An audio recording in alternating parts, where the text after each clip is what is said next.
Bismillahirrahmanirrahim. Assalamualaikum warahmatullahi wabarakatuh. Marhaban ya Ramadan. Alhamdulillahirabbil alamin. Wabihi nasta'in wa ala umuri dunya waddin. Wassalatu wassalamu ala asrofil anbiya'i wal mursalin wa ala alihi wa sahbihi ajma'in, amma ba'd. Saudaraku yang berbahagia, pada kesempatan kali ini saya ingin menyampaikan sebuah kultum yang berjudul adab terhadap sesama makhluk. Nah, adab terhadap sesama makhluk ini dibagi menjadi 9. Yang pertama terhadap kedua orang tua, yang kedua terhadap anak, yang ketiga terhadap saudara, yang keempat terhadap suami istri, yang kelima terhadap kerabat, yang keenam terhadap tetangga, yang ketujuh adab dan hak sesama muslim, yang kedelapan adab terhadap orang kafir, dan yang terakhir adab terhadap hewan. Nah, setelah ini akan kita kupas satu persatu adab terhadap sesama makhluk.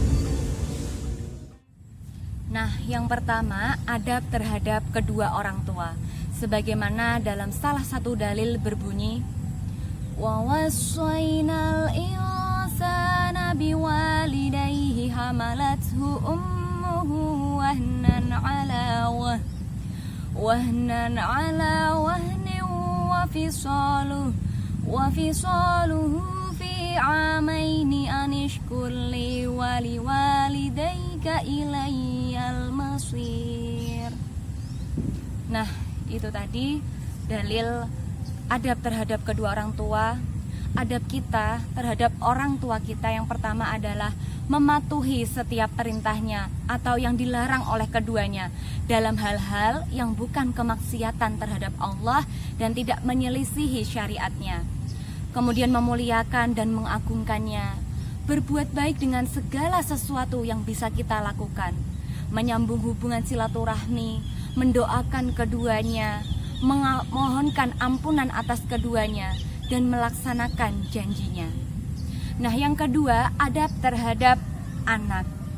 Sebagaimana dalam salah satu dalil berbunyi, wal walidatu yurdi'na auladahunna haulaini kamilain liman arada ayyutimma radha'ah wa 'alal mauludi lahu rizquhunna wa kiswatuhunna bil ma'ruf. Nah, itu tadi dalil adab terhadap anak. Kewajiban orang tua adalah mendidik anaknya, membimbing, menuntun kepada kebaikan, yaitu untuk menaati Allah Subhanahu wa taala dan Rasulnya, menjauhkan dari kekufuran, kemaksiatan, hal-hal yang merusak dan buruk, yang dengan itu bisa melindungi dia dari ancaman api neraka. Karena peran kita adalah melindungi anak-anak kita dari api neraka. Jangan sampai anak-anak kita terjerumus dalam hal-hal yang buruk dan maksiat. Nah, yang ketiga adalah adab terhadap saudara. Sebagaimana dalam salah satu kitab yang berbunyi, birra ummaka wa abaka summa uhtaka wa akhaka summa adnaka fa adnak. Itu tadi salah satu hadis tentang adab terhadap saudara. Adab terhadap saudara ini sama dengan adab terhadap orang tua. Kepada yang lebih muda, kewajiban orang tua terhadap anak, yaitu tadi mendidiknya, membimbingnya, menuntunnya kepada kebaikan. Kepada yang lebih tua, artinya kewajiban anak terhadap orang tua, yaitu memuliakannya, mengagungkan, mendoakannya, dan memohonkan ampun atas keduanya. Yang keempat adalah adab terhadap suami istri. Sebagaimana dalam dalil yang berbunyi, walahunna mislul ladzina 'alaihinna bil ma'ruf walirrijali 'alaihinna darajah. Nah, itu tadi salah satu dalil adab terhadap suami istri. Pada hubungan rumah tangga, suami istri yang pertama adalah harus amanah, dapat dipercaya.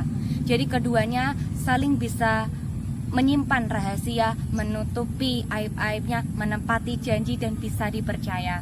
Kemudian yang kedua, saling mencintai dan memberi kasih sayang. Dan yang ketiga, adab-adab secara umum, kita bersikap lembut dalam berinteraksi, bermuka manis, menghormati dan menghargainya. Jangan sampai dalam hubungan rumah tangga itu kita sempat mencela, menghina, bahkan mengkhianati suami ataupun istri kita. Nah, selanjutnya adalah adab terhadap kerabat. Adab terhadap kerabat salah satunya ada dalam dalil yang berbunyi wattaqullaha alladzi tasaaluna bihi wal arham innallaha kana 'alaikum raqiba. Nah, itu tadi dalil adab terhadap kerabat. Adab terhadap kerabat itu sama seperti adab anak terhadap orang tua. Menghormati yang lebih tua, menyayangi yang lebih muda, menjenguk yang sakit, dan menolong yang sedang kesulitan maupun yang sedang tertimpa musibah. Selanjutnya adalah adab terhadap tetangga.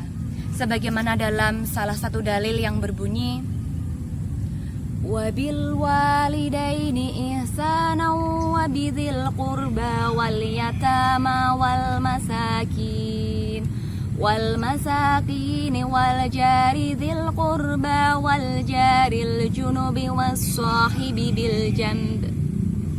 Nah, itu tadi dalil adab terhadap tetangga. Jadi dengan tetangga kita tidak boleh menyakiti, baik itu perkataan maupun perbuatan. Kita harus menjaga betul-betul lisan dan perilaku kita.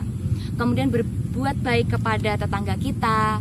Kemudian menghormati dengan memberikan pemberian yang baik. Misal kita sedang memasak, kita bagi kepada tetangga kita masakan yang kita miliki.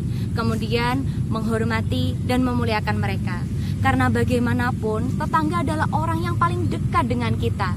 Ketika kita ada kesulitan dan kesusahan, tetanggalah orang pertama yang akan membantu dan menolong kita.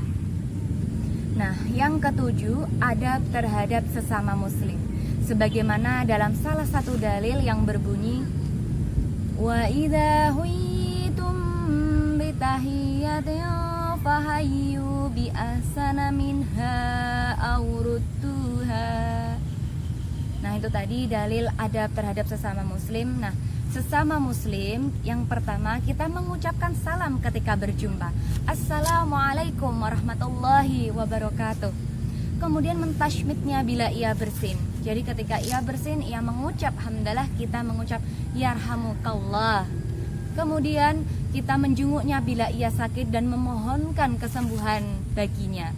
Kemudian mengurusi jenazahnya bila ia meninggal. Kemudian memberinya nasihat dengan suatu nasihat bila ia meminta.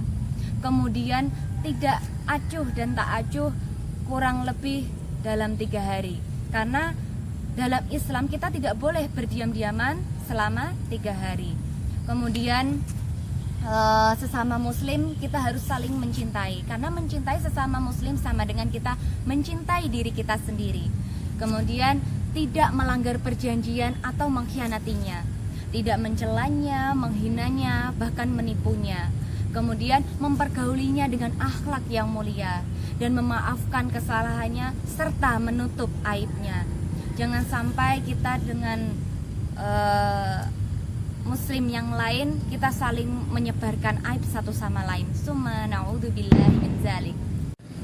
Nah, yang ke-8 adalah adab terhadap orang kafir. Sebagaimana dalam salah satu dalil yang berbunyi innad-dina 'indallahil Islam.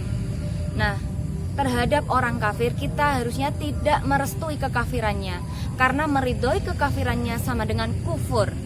Kemudian membencinya karena Allah Subhanahu wa taala membencinya.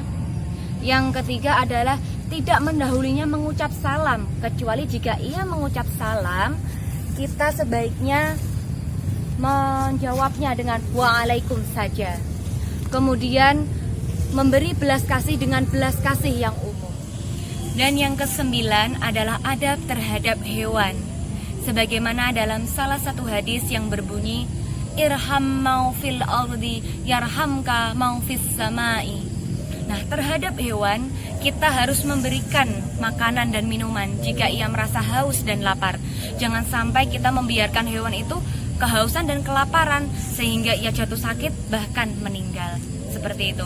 Kemudian yang kedua adalah kita menyayangi dengan kasih sayang yang tulus. Yang ketiga, kita tidak menyiksanya dengan cara penyiksaan apapun. Nah, yang keempat adalah kita mengenal hak Allah atas hewan, terutama hewan-hewan yang memang harus ditunaikan zakatnya. Dan yang terakhir adalah pada hewan kita juga harus menyenangkan jika ia akan disembelih maupun akan dibunuhnya. Nah, itu tadi ke-9 adab terhadap sesama makhluk. Semoga apa-apa yang saya sampaikan meskipun hanya sedikit dan sederhana bermanfaat untuk kita semua. Dan terutama semoga di bulan yang penuh berkah ini, di bulan Ramadan, kita bisa memperbaiki adab kita agar terhadap sesama makhluk kita bisa memiliki adab yang lebih baik. Sekian dari saya, semoga bermanfaat untuk kita semua. Jazakumullah khairan katsiran. Wassalamualaikum warahmatullahi wabarakatuh.